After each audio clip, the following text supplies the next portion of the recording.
Which has been one of the most used cards on Trophy Road since the birth of Clash Royale, and still thrives there today despite being forgotten on top ladder.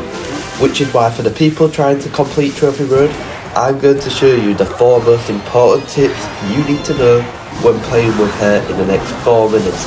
Plus, a little bonus one at the end if you've got the intention to spend for it. So, for the first tip, you really want to always be playing the witch behind a tank, because she can be pretty easily countered when left alone with simple spells or splash unit cards like Valkyrie and Executioner.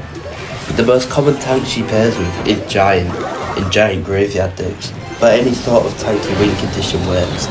No, Mega Knight doesn't. So anyways, the best way to play your witch and tank together is to play your witch at the back on this specific spot so that one skeleton runs off to the other side and then she takes the longest time to walk to the bridge, which allows you to maximise the amount of elixir that you generate, which should allow you to play your tank in front for a very nice push.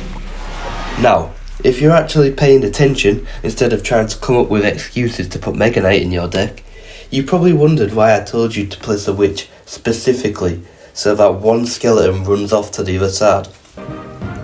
Well, this is actually my next tip, because doing this allows any sort of surprise counter attack opposite lane to be stopped easily. What I mean by this is, if your opponent sees you about to build up a big push, they might go in for a surprise Prince or Mini P.E.K.K.A opposite lane. And normally, this would work as these cards are very fast and you don't have much time to react. But having one skeleton run off to the other side, it not only tanks a hit, but it more importantly gives you more time to react and defend whatever they send that way.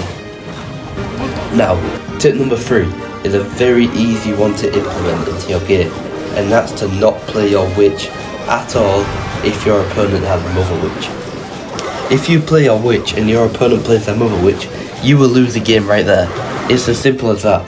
Unless you have the reaction time of Max Verstappen to fireball it as soon as they place it. However, there is an exception that top players can use, and that's to watch their cycle and wait for them to play their mother witch, or even bait out their mother witch, which allows you to build a push with witch opposite lane as long as you're not in triple elixir, because then they can cycle back to their mother witch quickly.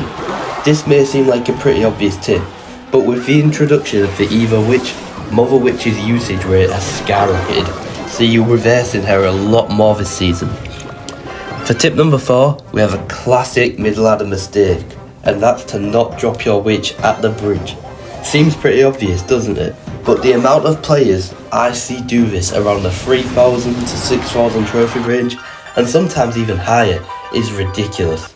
Log, Snowball, Bomber, Demolisher, Fireball, and 80% of the cards in the game will defend it easily for a positive elixir trade, leaving you down elixir for a stupid play.